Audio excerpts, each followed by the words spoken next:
Hello, I'm Dr. Yoshi, a neuroscientist. If right now you're listening to this voice while doing something else, just for a brief moment, let your shoulders relax a little.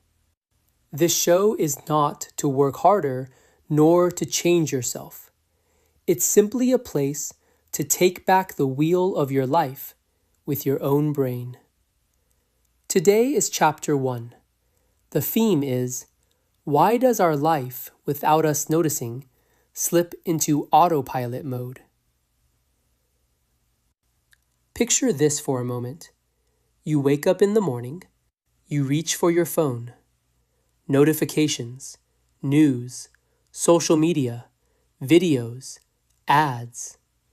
Your body is still in bed, but your brain has already been dragged into the outside world. Does this sound familiar? I think I'm thinking, but before I know it, the day is over. I feel like I'm making choices, but somehow I'm just being swept along. If you've ever felt this way, it's not because your willpower is weak. It's exactly as your brain was designed. Here, let me share one crucial fact.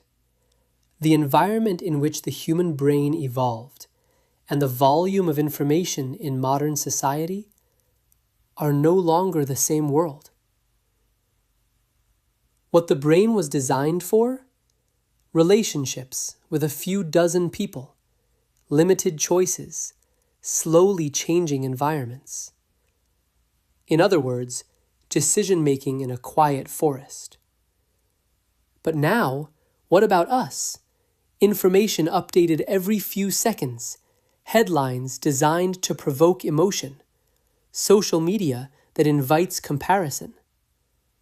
It's like taking a brain raised in a forest and suddenly dropping it into the control tower of a massive airport.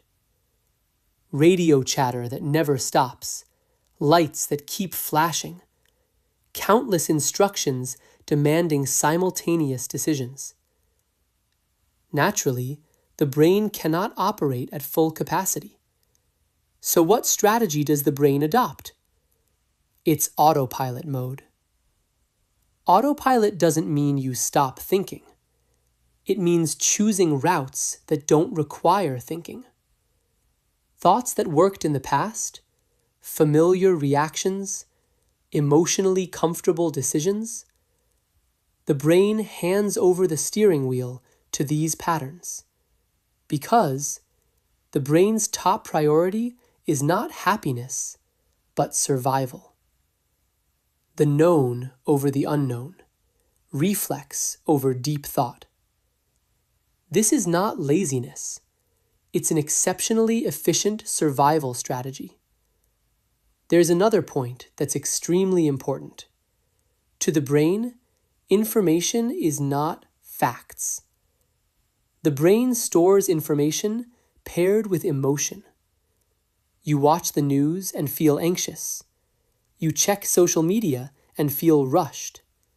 You see an ad and feel a sense of lack. All of these are carved into your neural circuits as experiences given meaning. In other words, we're not understanding information. We're being conditioned by it much of the time. When this state continues, what happens? You don't know why you thought that. You can't explain why you made that choice, but somehow you keep doing it. This is the sign that your life has gone on autopilot. Now, I want you to feel reassured about something. If you're hearing this and thinking, I'm a failure, you don't need to.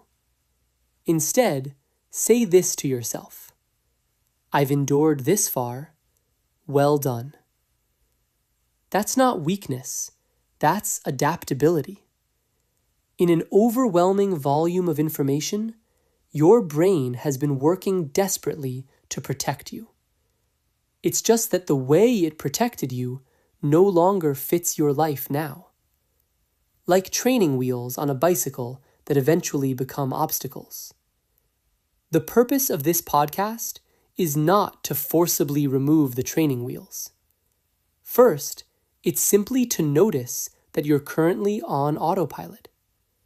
That alone begins a quiet shift inside your brain. Awareness is the most energy-efficient rewiring there is. In the next chapter, we'll explore why what you felt in that moment stays in memory more than the event itself. Memory is wired together with emotion. That's what we'll talk about. There's no need to rush. In this space, we value depth over speed. So please, stay here and take a moment to settle your breathing. I'll see you in the next chapter.